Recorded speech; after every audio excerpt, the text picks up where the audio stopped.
Hi, everyone. Welcome to Wandering DMs. I'm Paul. And I'm Dan, and on this episode of Wandering DMs, we're going to get our recap of Helgacon 14, which is our indie house convention that we hold annually with friends up in Massachusetts. And we'll talk about all the games we had and surprises we had, all that and more today on Wandering DMs. But before we get to that, I'd just like to remind everyone that, as always, we will be having our after-party chat at the conclusion of this show. That's at 2 p.m. today. We'll be gathering on our private Discord server to have a private video chat with all of our patrons. If you would like to join in on that, you can do so by visiting our Patreon at patreon.com/wanderingdms. Yeah, part of our favorite part of the week. And I said this to you a couple minutes ago, Paul, but for other people, our Wandering DMs channel on YouTube just hit 2,000 subscribers in the last day or two. So if you were subscriber number 2,000, welcome. Thank you so much for putting us over that threshold. And if you're not currently subscribing, you might as well just hit that. You might as well just hit that on YouTube and get us to 2001. And we'd appreciate that. We would. That's our new milestone. After hitting 2,000, our next milestone is 2001. We have very fine-grained goals. Wandering DMs has very, very fine-grained metrics. I'm just sad that it has to be discrete and we can't have continuously measured numbers. That was too deep a cut, wasn't it? Yeah. Save that for your math challenge. Okay. All right. Let's talk about this. We every year around the beginning of April, Dan and I go to a gathering, a mini convention, as it were, about 25 people. We rent a house out on the Cape because it's cheap. Because who wants to be out on the Cape in April? It's pretty nice here. Actually, here I have a couple of photos I'll share real quick. So this is the house we rent, which is just this gorgeous location out in Plymouth, Massachusetts. Really nice house. Cram as many people in as we can, and it's April, right? So even though it's a beach house, the weather is not the best. We've a gorgeous view of the ocean, but probably not going to take any walks on the beach that time of year. So we stay indoors and play D&D all weekend. It's super fun. Yeah. Yep. And frequently it's kind of cold, drizzly. It was once again, we got up there and it was okay. And then it was pretty cold and no one wanted to go outside. So it's a perfect time. Nice cozy wood stove on the inside. Sit around, play some role playing games. Yeah, it's a good time. And I gotta say, if I forget to say this, Paul's the one that organizes this. So Paul puts it together, rents the house, wrote the software that does the scheduling of the games, which, as I've said before, is better than any other convention that I've ever witnessed. So big kudos to Paul for getting us all back together every year and remembering why we like to do this. Yeah. When we started this, there was no fancy software or anything. We just kind of showed up into a vacation house on Friday evening and we stayed through Sunday.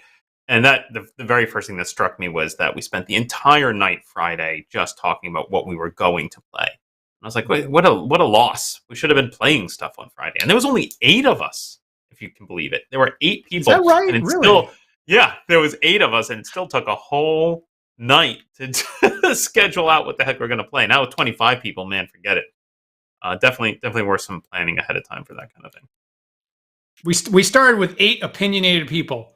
And then I think the resolution was all 8 of you run 8 different games, and we'll find more people to be the players.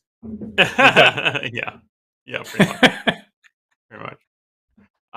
So Dan, what do you want to pick into? Any particular highlights you want to jump into, or you want to go through this linearly? What do you think? Either way is good. I will say that oddly, I think possibly for the first time ever, what a great weekend! Just, wonderful people we get together, wonderful events we get to play in. The one surprise was that possibly for the first time ever, you and I, Paul, didn't play any games together.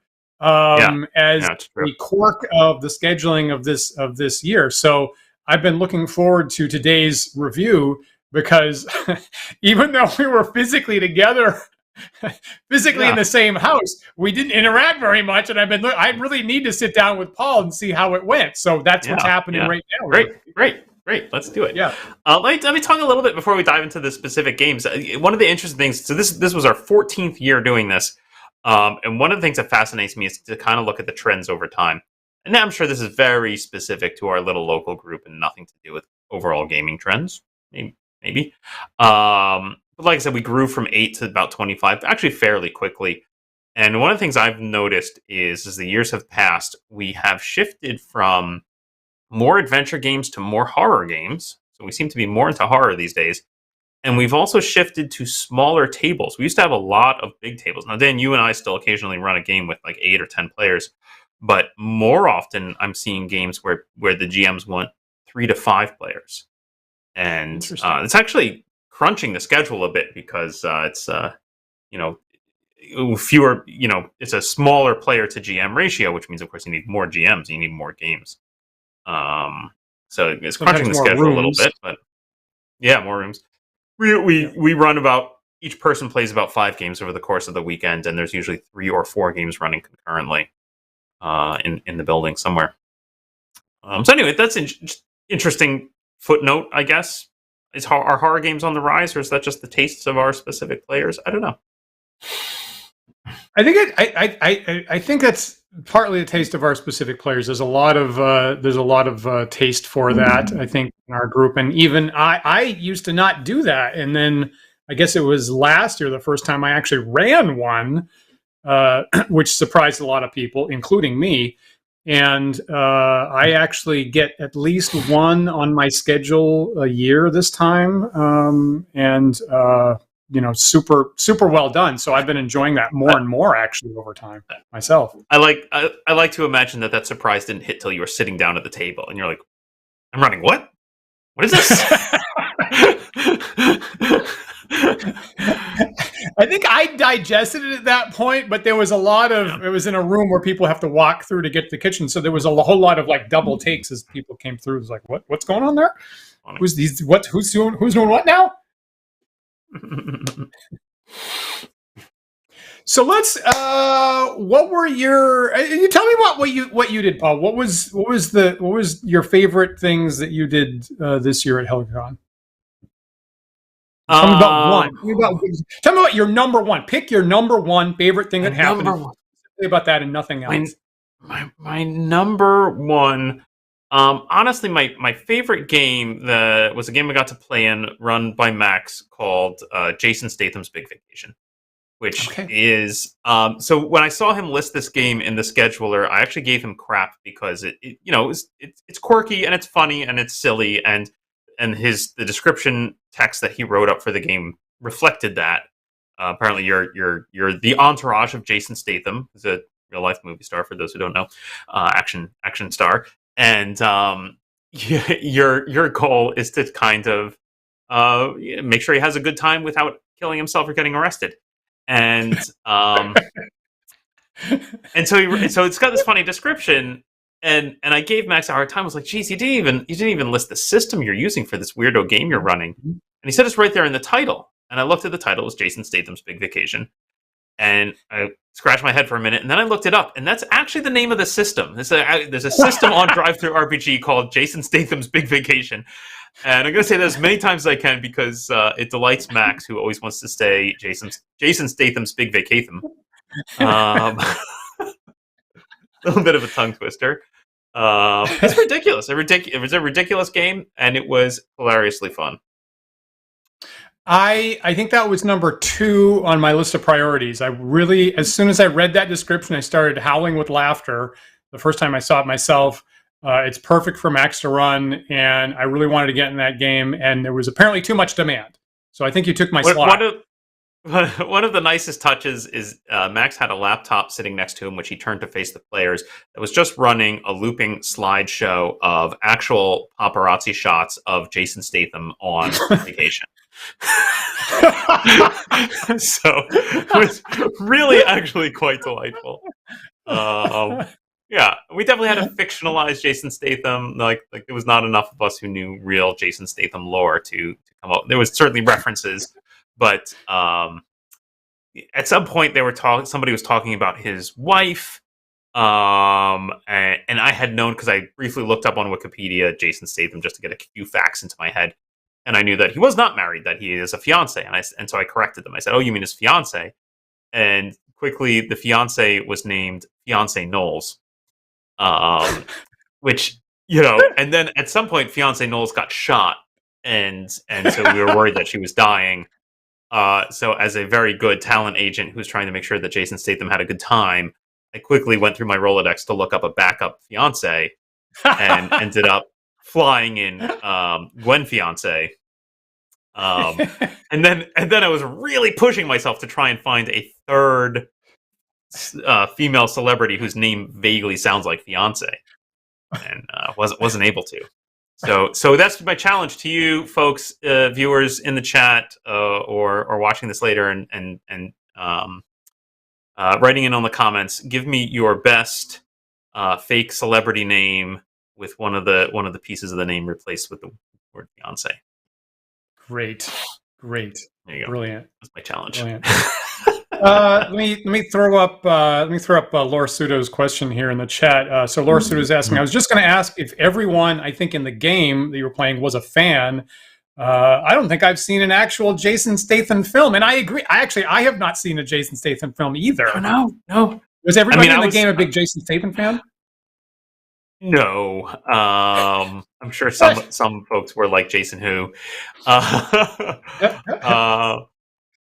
remember Jason Statham from his earlier works when he was in the movie Snatch or Lock, Stock, and Two Smoking Barrels. Right. I was a big fan of those movies. He's been in. I want to say he's been in the. He's been in the Fast and Furious series, right? And then there was a spin-off movie, Hobbs and Shaw. Right. And so, and I know these things only because there were references to them in the game. At some point, Dwayne the Rock sorry, can't even spit this out. Dwayne the Rock Johnson showed up in the game, which we assumed was there to promote Hobbs and Shaw 2. But it's such a weird game. The main villain is called Wesley Sniper. And the main mechanic around Wesley Sniper is that he's always at a distance. The players can never get close to him, ever. So you can't actually close the distance with Wesley Sniper. He's always at sniping distance. So yeah, it's such a weird, funny game. And Max is rolling on tables and then having to improvise crazy stuff about like how, locations. We were touring, I think, a chandelier museum, and then the random tables told Max that Wesley Sniper was attacking Jason Statham with eels. And so Max had to improvise some crazy. He had some elaborate chandelier that included a glass globe full of water, and there were eels swimming around it. And Wesley Sniper shot one of them. Eels dropped. It's a very elaborate, ridiculous nonsense, and you're constantly managing these kind of 4 stats on Jason Statham that you're trying to influence, and that is how bored he is, how dead, how arrested. How arrested? How arrested? Yeah, on a scale of like 1 to 8, how arrested is Jason Statham? That's how brilliant. Dead is he? That's brilliant. Bored, and there was another one. I can't remember what the 4th one was, but yeah, it was ridiculous. That's great. Let me pivot, and I'm going to continue praising Max, because the game that I did get in with him was Welcome Travelers, which I can't find any sign of online, but apparently, again, that's I guess that's a game system, I think possibly on DriveThruRPG by Jason Cordova, and it uses it's partly notable for our weekend because apparently it uses the same back system as Brindlewood Bay by Jason Cordova, which had a fairly recent Kickstarter, and that one is fairly easy to find online. It's getting some publicity, and our friend Colleen ran a game. Ran a game of that. Yeah. Were you in that game? Were you in the Brindlewood Bay game? I was not. That was on my list. I didn't get into that. I want to talk about Brindlewood Bay, and neither of us played it. Darn it. Okay. Yeah. So I've at least played a game using that system, is what I'm told, with Max running Welcome Travelers. And again, that's one of our kind of more narrative style horror themed games. Perfect for Max to run it. Perfect for the people that were in the room playing it, because it's a little bit of a mix of horror and comedy. And one of the things, at least in this session, is that it had very well-defined phases. Is you had a day turn and you had a night turn, and you could pick certain activities to do in day and night. In some ways, you're restricted, and you had specifically different mechanics for what could happen or what the results were during day turns versus night turns. And for me, that worked really, really well, that the day turns were a little bit more, at least for us, a little bit more comedy themed, and we could have fun with that. And the night turns were a little bit more explicitly horror themed. And at least for me, for someone who doesn't play a lot of narrative horror games, some people are very, inculcated in the horror role play. And at least for me, like for a 4-hour session, it can possibly get a bit much. If someone's truly doing a bunch of deep acting horror role play, it's a little bit much for me. So the fact that this system had very explicit back and forth of now we're a little bit lighter, now we're a little bit heavier, now we're a little bit lighter, now we're a little bit heavier, worked super well for me, that I knew that if we were in a heavy part, we were going to, like, literally dawn was going to happen and we were going to have a lighter session a little bit later. So for me, I don't know if that's exactly how Brindlewood Bay works. But again, of course, Brindlewood Bay itself is advertised as a mix of Murder, She Wrote and Lovecraft. And I think a lot look at it and quickly say it's a mix of Golden Girls and H.P. Lovecraft. And that same kind of a little bit light and a little bit dark intermixed, for me, was a smashing. We had so much fun with that, with Welcome Travelers based on that system. Interesting. Yeah, I mean that's fascinating, because certainly the horror games I run certainly have comedy in them. It's not like intentionally. It's not like comedy that I've written into the game. I haven't done that intentionally. It just sort of naturally is evoked through the situation, which is interesting, right? Because I feel like conversely, when we run D&D, you always like to say that all our D&D games become horror, right? Yes. So somehow what I'm hearing is that you and I just cannot stay on theme when we're running games. Interesting. I like to think of that as Shakespearean, Paul, of a mix, a mixture of emotions which heighten the contrast. So that's how I like to think of what's happening for us. That's delightful. Yeah, I did back Brindlewood Bay on Kickstarter. I haven't actually read through it yet. I'm eager to do so. I'm curious to see what it's like. I'm disappointed that neither of us played in the game that got ran. So obviously we can't talk about it yet, but maybe in the future we'll do a show that talks about it a little. I was very happy with I was very happy with the mechanics of the version that I did play in, and I'll say I'm surprised there's already a game that's based on it, because like it itself just came out, so there's already derivative works. That's fascinating. Someone could possibly correct me. I mean, I'm guessing it's the other way around. I'm guessing this was a system that was being developed or play tested previously and got rolled out as Brindlewood Bay as a product. Maybe is my complete speculation. It does jibe a bit with how Jason Cordova does his stuff, right? There's a lot of playtesting, a lot of community input. It wouldn't surprise me if someone in his community, as they were playtesting Brindlewood Bay, was like, I like this, but I'm going to morph it into my own thing that I like and get something like that come out. It seemed very well developed. I'll see that it seemed very well developed. Give us, what is top level of Greetings Travelers then? How is it? What's the theme or what's the content? Yeah. Okay, so apparently there's a larger world that we could continue playing as a campaign. Most of our horror games are, one-shot sessions. So it was a little bit unusual to see that there was like a larger context that you could interface with more sessions. This one at least was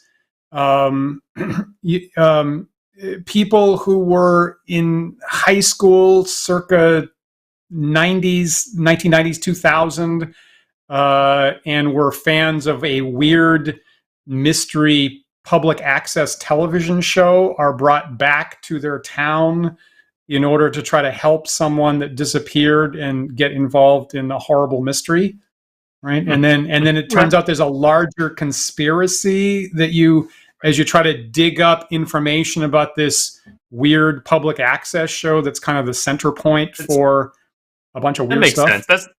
That's my understanding of Brindlewood Bay, is that it starts out kind of Murder, She Wrote or episodic, where you're like little old ladies who are in a book club who are solving murders, right? And they're like, oh, they solved this murder, right? And then, the joke about those kind of murder TV shows is always, those murder mystery TV shows is always like, man, an awful lot of murders seem to happen in this person's hometown, right? And so then, indeed, they start to find out, oh, it's some kind of conspiracy. Like, these things are all, related, and there's some horror underneath it all. Right. That's a delightful explanation for that, I'll point out two things. One is writing a murder mystery show. Yeah, totally. And I'll point out two things about this particular game. So Max was running off a scenario that was a one sheet, right? And I think Max himself wrote about 10 times as much content to bulk it up, but he's running off a one sheet. And I think that it specified an NPC you could run into in town, and it probably dictated about 2 lines of a somewhat overenthusiastic, confused wrestler wannabe superhero, I guess is probably what it said. And that was the perfect NPC for Max to run. It could, he's run wrestling themed games in the past, and he completely went to town with it. And he completely stole the show with that. And I was laughing so hard that I had to grab onto my face to not make too much of a spectacle. And multiple people said I was actually worried that Dan was going to die. like multiple people were apparently actually worried about my health because I was too much in hysterics, which is completely a badge of honor for Max's amazing role playing. And I will also say that I was playing a character who was like a fairly nasty, a fairly sinister guy. And I'll say was based on a character from the comic book writer Kieran Gillen, who we've had on the past. Kieran Gillen's phonogram with his main character David Cole at the moment when he just starts the series, and he's a fairly immoral individual at that point. And I was really bothered after the fact by how easy it was for me to be a terrible, like a truly really sinister person, like a really actively, cryptically sinister person. And it was like really, really easy for me to like gaslight the other characters. And I was really upset. Maybe I just have enough practice playing evil characters that I just have that in my wheelhouse. But there was a couple things that came out of my mouth, and I was like, "Oh, I did not want to know that I had that." that was sinister on like three or four different levels. And kudos to the other players for playing along with that, actually, because in a lot of D&D games, sometimes I don't know if you know this or not, I play a lot of clerics, and in my history with that, Dan's D&D experience. Yeah, he cuts them out of his own games. But so I frequently have a history of doing the I'll heal you if you come to our church service for our deity this weekend, and having other players just stiff arm that and say, nope, not in my character, absolutely not going to do that. And then me going, well, no, I don't know. I have a problem with this cleric character now. He's not interfacing with the world very well, apparently, and being a little bit frustrated with that. But in this game, the other players were like 100% super willing to play along with my character's sinister subterfuge, and that was like really satisfying. So big kudos to them. That's great. Okay, I want to switch gears a little bit here, and I want to talk about D&D, because that's please, that's our thing. We like to talk about D&D, and both of us ran some this weekend, or the last weekend rather. And that's actually interesting for me because, frankly, pointing out earlier that this trend towards horror, as some folks know, I've been working on my own horror system called Fearful Ends. Check out fearfulends.com. Coming to Kickstarter soon. And I've been so focused on that for a while now, I've been running just Fearful Ends at every convention I go to. And so for the first time in quite some time at this point, I sat down and I was like, I'm going to run an OD&D game. So I was very excited to do that. Very happy to kind of get back to my roots there. And you ran a couple of OD&D games, Dan, including the last installment of the Slavers series. Which is fascinating because I ran the Slaver series. I was on a Slaver series kick like 10 years ago, almost exactly 10 years ago, because we looked this up, right? Because you said, did you run this at Helgacon before? And I had to look it up. And I ran it exactly 10 years ago in 2013. I ran this very same module. And in fact, one of the players played in both of those games. Did he remember, is my question. He did remember not. Anything? He did not. I said it, and he was like, "Really? I did." I'm like, "Yeah, you played with Paul." I was like, "Oh, Paul, right? I remember. That was like, I guess that was the first year I came, and it seemed very strange." That's what he goes like. Yeah, I was in a very strange game the first time, and it was really hard for me to parse that. And that was the only thing. That was the only thing that came to mind, I guess. And of course, so I've been running the series sequentially year after year at our convention, actually since 2018, and then of course we had a 2-year gap in there along the way. If you do know about this is the Advanced Dungeons and Dragons A series, which is known as the Slaver series from a tournament like in 1981 or something like that, or 1980, I guess. And so most of the modules have 2 sessions. So usually I've been running 2 sessions out of a module each year. This last one, which is probably the most famous, which is called In the Dungeons of the Slave Lords, only has 1 big scenario. So I only had 1 to run this year. And of course, this is the one that is famous/infamous for throwing, without any control over it whatsoever, throwing the player characters into a dungeon, stripping them of all their gear and all their spells and all their resources entirely, and then using only their wits and what's in the dungeon, which is very ridiculously little, having to escape with their lives. So some people love this, and some people are bothered by it. I played this scenario at a convention in the around 2010 or so, probably. And this is the reason I got onto the Slavers kick. I had so much fun playing in this scenario. I was like, I have to read them, I have to run them. I thought it was amazing. How'd it go? How'd it go for you? Let me just set the stage, because as I was prepping this, I noticed, there's the first page has module background. It's got notes for the dungeon master, and let me just read 1 paragraph out of the notes to the dungeon master for In the Dungeons of the Slave Lords. It says, this is an unusual scenario in that the characters start almost totally bereft of equipment and spells. Many players think of their characters in terms of their powers and possessions rather than as people. Such players will probably be totally at a loss for the first few minutes of play. It is likely that they will be angry at the DM for putting them in such an unfair situation. They will demand or beg concessions. All caps. Do not give them any help, even if they make you feel sorry for them. Inform the players they must rely on what they have, not what they used to have, and that this includes their brains and their 5 senses. Good players will actually welcome the challenge of this scenario. So I read that to my players going, I assume the Dan Collins reaction to this is like, you're just describing how I run D&D. What do you think?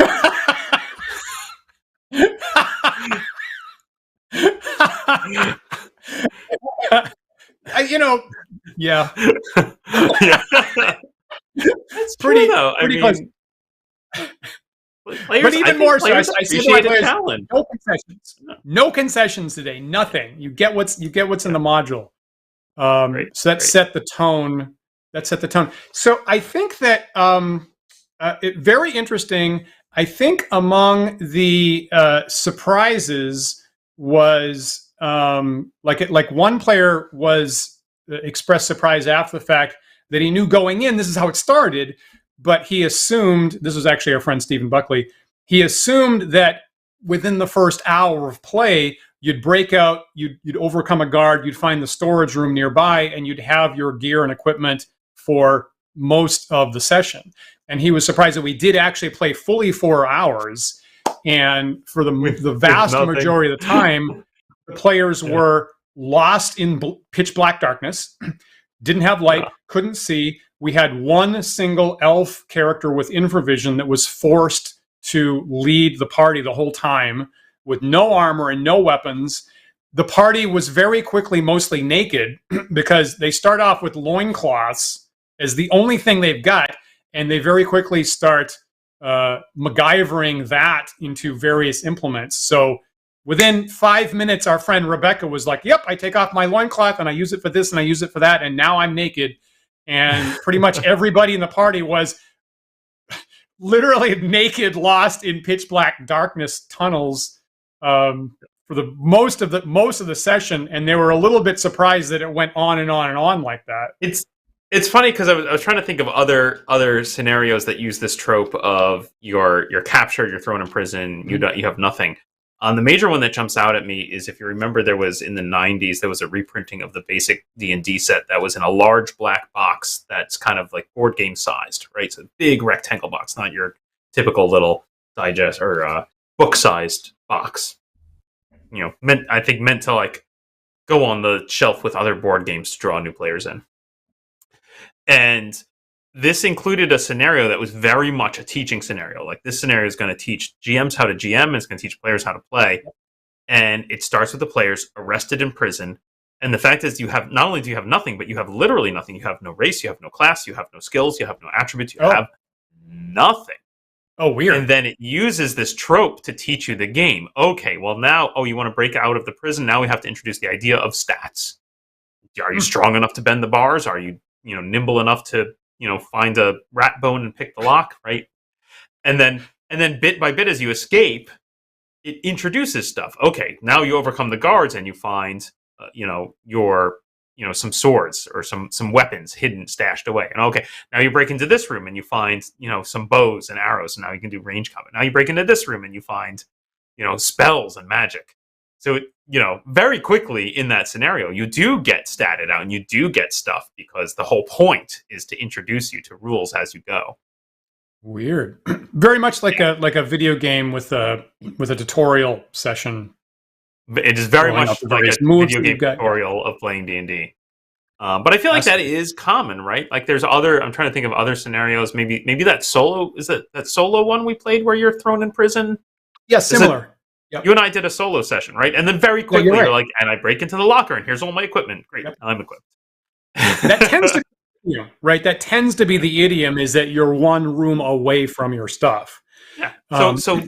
Lessons learned here is, if you're running a prison and you're going to take away someone's valuable equipment, keep that equipment far, far away from where they're being imprisoned. This is good advice. Throw it in a lake. All you wardens. Yeah. All you dungeon masters. And that's actually what there actually is a lake. I mean, I don't know if you're picking that you on purpose, but there actually is a lake in this game, and that's where the equipment actually is, off on a boat that's not in the actual session. So some interesting play, right? So among the interesting play was, we have, like, among our great players is our friend Maggie, right? And she's such a great D&D player, so prepared. Right, she comes, and without anybody asking, she's always there with the graph paper with the map. She's got the pencil, she's ready to map. So for the fourth year now, here she is. She's going to map. I described the first place, and I look at her and I go, "You don't have anything to map with. You don't have ink. You don't have paper. You don't have light." And multiple people are recalling that was possibly the single, like, meanest moment of the whole adventure, is when Maggie looked around with her normal protocol of how she's going to help the party, and me just nixing it right off the bat was possibly the single meanest thing of, like, you can't even map, which is in the adventure. I didn't make that up. And then in addition, she had the half elf, right? She had the elven character. And we're, the original tournament has 9 PCs. We only had 6 people playing, and we narrowly avoided having nobody with infravision. We were around the table picking the PCs and went 1, 2, 3, 4, 5 humans and halflings that don't have infravision, And then finally, Maggie took the character she normally takes that has infravision. So on the one hand, the mapping was taken away from her, but on the other hand, she was forced unusually to be the leader. Basically, the party had no choice whatsoever. She had to be the leader. And, this is, which I kind of love. I actually kind of love having players that aren't normally the leader of the party thrust into a role where they have to be that role, and they're uncomfortable, and they're kind of fighting through it, and usually wonderful things happen, and this was no different. This was just super interesting to see the player fight through their little bit of discomfort about whether they were comfortable with this, and everybody else saying, "You're the only one that can see. We all link hands, and she leads the way, and we trust her." And that was actually really, really fabulous play, and I love that. That's delightful. Did so well. Dan, darn it, she played in it. Okay, I was just looking at my records, and I was going to recommend, if you could contrive it next year, you should run the module Stone Sky Delve and see if you can get Maggie to play in it. But I was just looking it up. I did run it in 2012, and she was a player in that game. Okay. I don't remember what her reaction to that particular game is, but I'm reminded of that. Okay, spoilers for Stone Sky Delve. Reminded of that because one of the big gotcha moments in that game is around the mapping, because the map is it's a spelunking through a cave system, and the map is 3-dimensional. And so, I remember when I played in it in 2010, I sat down, I think, to map, and the GM said, "Well, how are you orienting your map? Is it top down or is it side to side?" And I was like, "What?"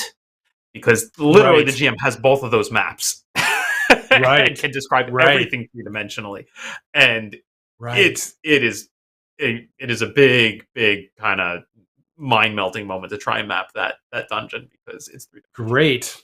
Great. I think I was telling you about that back at the time. Two things. And I'll say that with 15 minutes to go in this session of saves, I thought at least half the party was going to die. So they were near an exit, and they had a final really tough challenge, and I was like, well, they're screwed. Normally my players they're so good, they're such high quality. I continually assume that they're going to die. Sometimes I ramp up the monsters or something like that, and just like, well, this is just going to be murder. And they inevitably find a way to fight through, no matter how much I'm not trying to give them any help. And so this one, with 15 minutes to go, I was like, okay, this time they can't get out of this. This one, they're doomed. I think maybe a couple of the stronger characters can maybe fight their way through. This time we're going to have an over 50% body count. And with this is just a done deal. And with 15 minutes to go, our friend Dave came up with the key idea that was needed. And by God, they all came out alive. Right on the time of 4 hours, right as time expired. And once again, I was like, boy, someone comes up with the clutch play, and it's amazing to watch. Okay, here's my question for you. I guess 2-part question. Part 1, did they escape? Yes. Okay. Did they do so in a way that the module predicts? Yes. Yeah. So one of the things I find about that module, as delightful as it is that I think it presents itself as like, oh, it's really time to think outside the box, right? Mm-hmm. Because you have none of your normal resources. You really have to come up with creative stuff. And yet, I think the module predicts most of the things that are in fact possible. I don't think I've ever seen someone play it and have them come up with some crazy out of left field idea that defies what's written in the text of the module. I think maybe just because they are so resource limited that there just really are only so many options of things they could do. Exactly. It's so restrictive. And you don't, like in normal D&D, frequently you'll have some kind of magic power that gets used in some weird bent way that you didn't foresee. And this very explicitly strips all that away from you. You have no magic. You have, well, I guess there's like a scroll you can get at some point. But even that is like really low level stuff. It's like you read magic if you like. There's a way to get a light spell. There's a way to get a jump spell in the written text. Very low level, mundane. And other than that, just a bunch of mundane stuff, and you even need to know a little bit of physics, frankly, in order to kind of put the pieces together. There isn't very much to get to surprise the DM with. Yeah, I'm trying to remember that the time I played in it, my group ended up escaping via the underwater route, and the trick we ended up using, and I can't remember if the module predicts this or not, is that we had killed some giant insect which had a hard carapace, and we flipped it upside down so that we could create an air bubble and shove it underwater, right? So that we could walk in an air bubble. That's really interesting because so my players. Yeah. So there's a giant crustacean at some point. My players absolutely tried that exact thing, and I prohibited it. Oh, you prohibited it, really? That's how we escaped. Why'd you prohibit it? I banned that. Why? I said it was too unwieldy, and I said it was too unwieldy, and it trying to carry water stuck it on the tunnel roof. Trying to carry air stuck in the tunnel roof. You didn't even give him a roll? You didn't give him a chance to succeed? Nope. That's Paul, mean. do not give them any help. I don't think you read that part. That's not help. That's a plausible escape method. They will demand or beg concessions. Do not give them any help. I didn't give them any help. There's no concession there. That is a even reasonable though I felt escape sorry method. For them. No concessions there. There is a chance that that's part of that tunnel. No. Why not? No description in that tunnel says the carapace. Not in the book. Then how did the crustacean get in there in the first place? Therefore, it doesn't work. It grew up there. It grew up there like the subterranean fish that it's eating.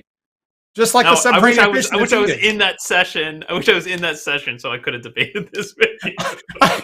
I would have been like, no. Yeah, that would have been fun for everybody. It works. That's a fun time for all. No, my players had to find another way. I banned that, and my players were still good. They still found a way to succeed. They still found a way. Nonetheless. I will say okay. So here's the thing that I wanted to debate with you a little bit longer. So your experience with multiple playthroughs of Escape from the Dungeon of the Slave Lords has been, if I hear you correctly, clearly what happens is you wind up putting the wizards in the front of the party because they have better dexterity and therefore better armor class. And that was absolutely not what happened in my playthrough session whatsoever. And I feel that the observation was that, okay, the wizards have like maybe a 2-point AC bonus, maybe somebody else is AC 9 and we're AC 7 in original D&D. And that doesn't remotely counteract the difference in hit points for the beefier fighter characters and their better attack scores if something does pop up and they have to start punching it to death. So do you really feel that the couple points of AC made a big difference on those playthroughs? I don't know. I'm trying to remember now. I feel like the general idea was that if anything popped up by surprise, that would at least help statistically in that first round of attacks. And then the players could reconfigure and get the fighters up front so they could make attacks or whatnot. But the hope was like, I don't know, if somebody's in the darkness with an arrow and they shoot into our group, less likely to hit the better armor class people up front. Did it actually help? I don't know. I haven't done any kind of like statistical analysis on it or not, but I know that is what my play group did, and I saw other players do it as well. Yeah, but I will say, all the play groups I played, whether I was as a player or as a DM, all found light sources much faster than it sounds like your group did. Yeah, it took us a long time. And that just boils down to luck, I think, right? Because in the very beginning, there's like 4 directions you can go, and just pick one, right? And 1 or 2 of them lead to light, and the others don't. And which one do you randomly pick? Yep, a little bit. There was an opportunity for one that had like a lot of danger to it, and the players bypassed that, and I really don't blame them. There's an initial encounter that is possibly just like, frankly, there's a monster that can kill with 1 hit. if you go by the rules of the module. And so this very first encounter, one of my players just tried to go for a rock, just tried to go pick up a little bit of stone because that was like resource they could possibly find. And I got a free attack on them. And before I rolled the dice, I was like, probably what's going to happen here is that I'm going to one-hit kill this player on the very first roll is what's about to happen, because they have no armor. I've got a better than 50% chance to hit them, and then they could get poisoned to death. And I'm probably just going to one-shot the very first character here.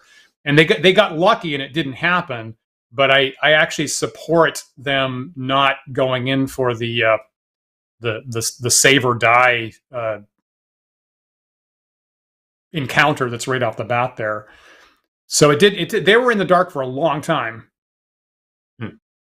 A long time. I'm going to get very specific now. Did they encounter the Myconids? They did. They wound up encountering most everything. Oh, really? And did they talk to the Myconids? That's because I feel like that's the one and only encounter in the whole thing where possibly you could actually communicate with the other. I misspoke. You know what?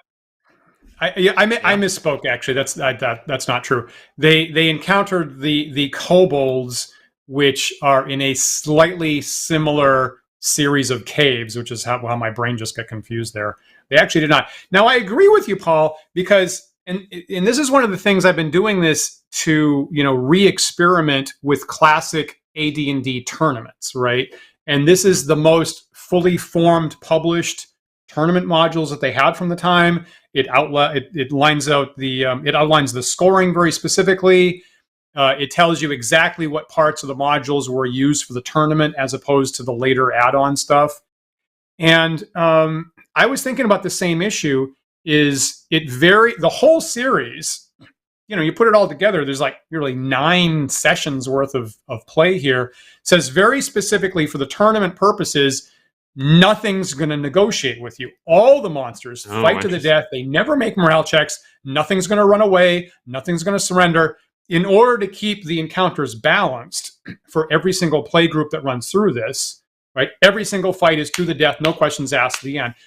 And I find that is incredibly hard for modern players to digest, right? No matter how I tried to deliver that over the years, and how I tried to excuse that, I guess, of like, well, they're magically controlled, or they're mentally traumatized, or they're picked because they're chaotic mentally or something like that.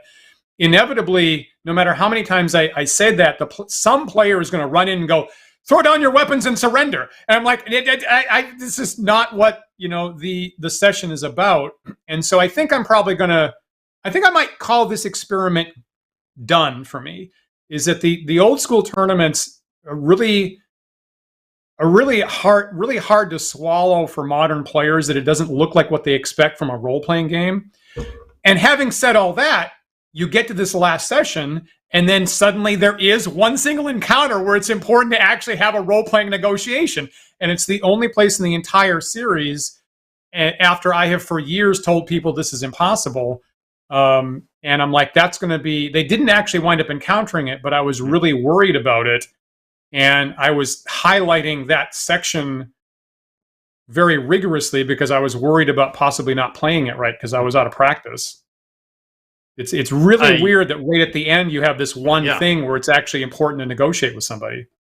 I mean, I think that's one of the shining points of this module, right? Is that that to me, I agree with your players that is D&D, and I like the idea that there is a potential for negotiation scene in the scenario. Unfortunately, I've never seen it. I've never seen it happen. I think I've had exactly one group who reached the Myconids, and they, if I recall, they were so terrified by them they turned tail and fled. Yeah. It's funny that they were seen anyone communicate with them.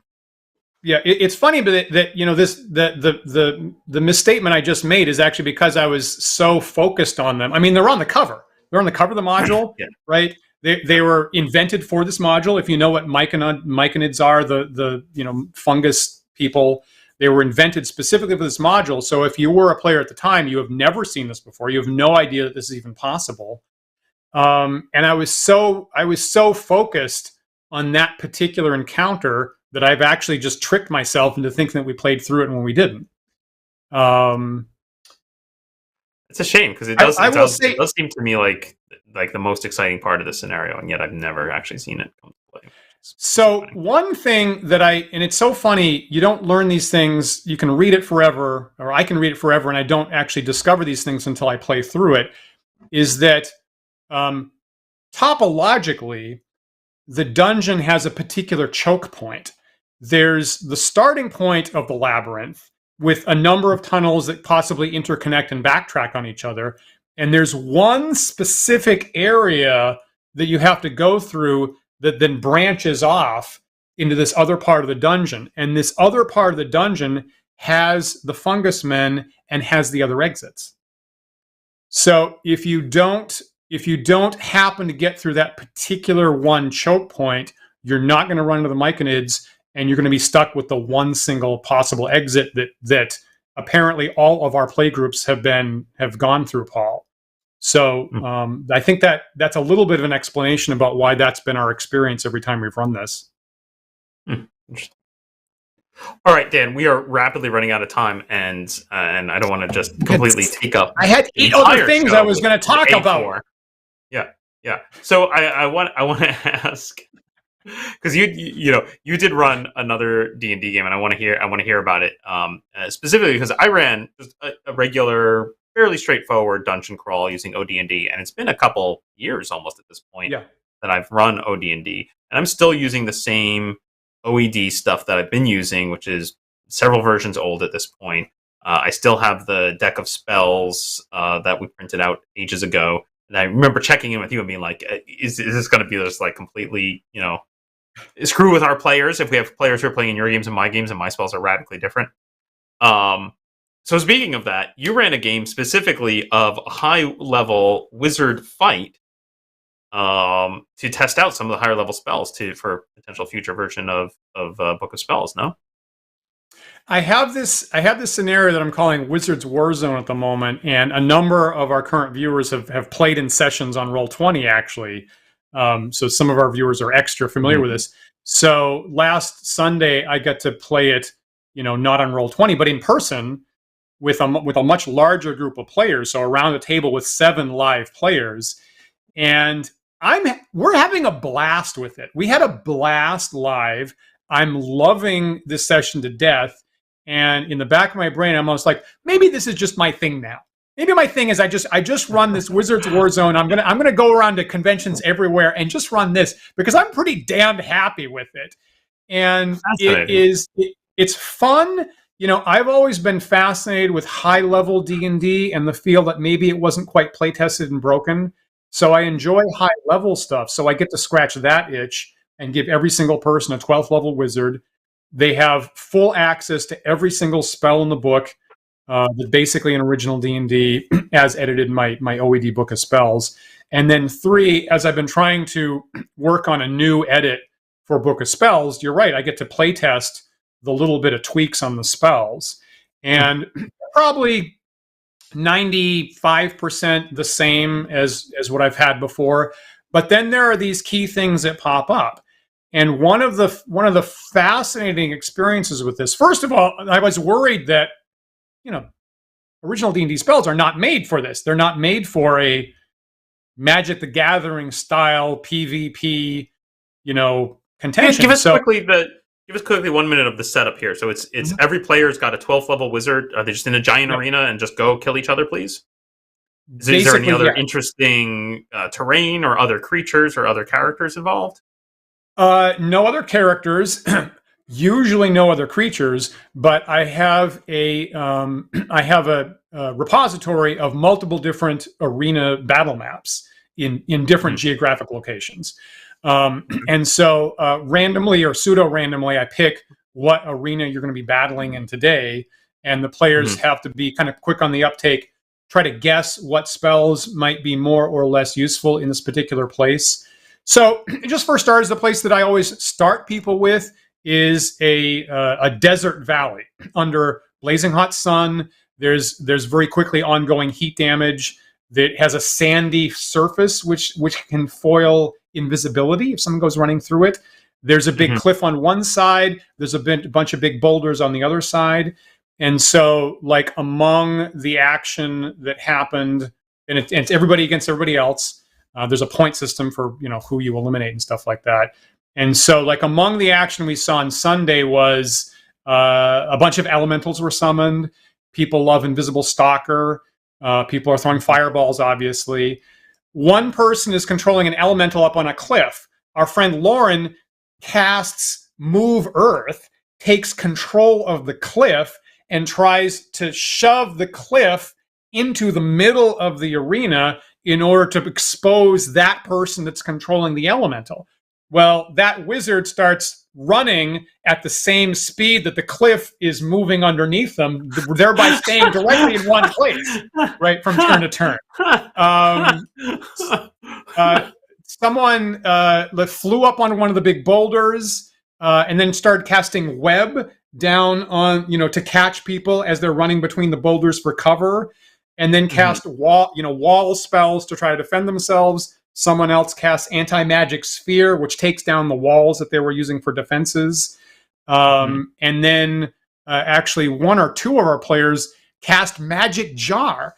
And Steven was like, I think there's a whole bunch of homogeneous rocks around here. If I cast magic jar on a rock, will anybody be able to find it? I say no. So zap, his body apparently dies.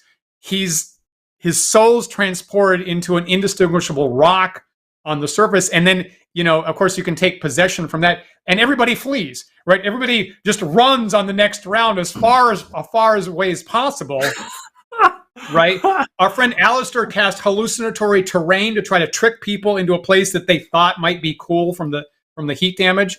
So initially, I was worried that there'd be one single spell that just broke the game. And actually, among my top prospects was possibly Feeble Mind, right? Which is the canonical anti-wizard spell. So I was worried this game would just come down to Feeble Mind. And that's not happening at all, right? There's this really wonderful cornucopia of effects that are getting shot around of any level. People love Mirror Image. Okay, someone casts Mirror Image. The next person in line casts a bunch of magic missiles, one on each, and wipes out the Mirror Image. Right? So even first level spells like Magic Missile are great for that. Lauren polymorphs into a dragon, starts flying over the terrain, and then Ryan hits her with Dispel Magic, turns back into human form, falls into an endless abyss.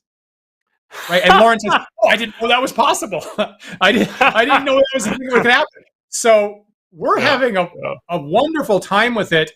And in the past, when I'm just so excited, I could go for a whole hour just about this. Maybe we'll do another episode in the future. Well, but when I've passed the book around the past for feedback, people scan it and go, "Yeah, looks great." When they play it, now they've got opinions.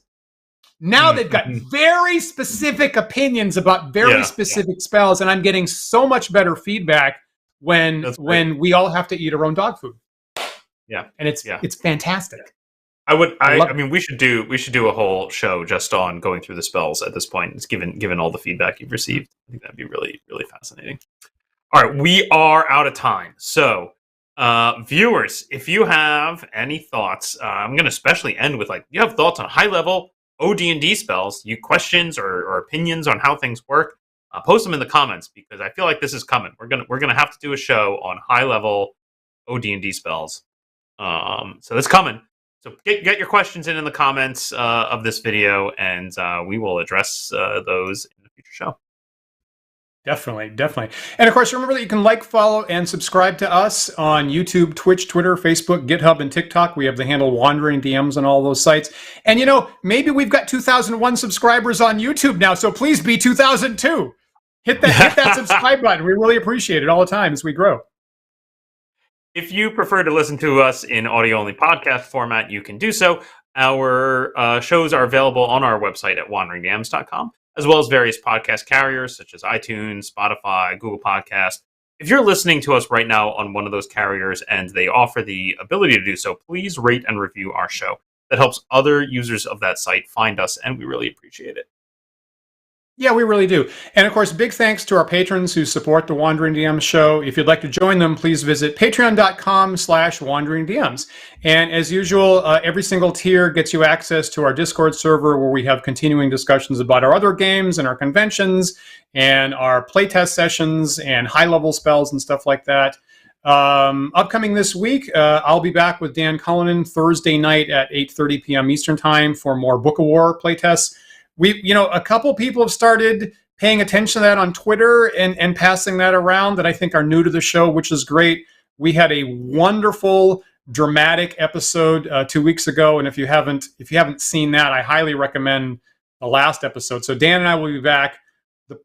The person that lost last time will be looking for revenge because it got really heated last time, and there's a whole lot of high-level magic there.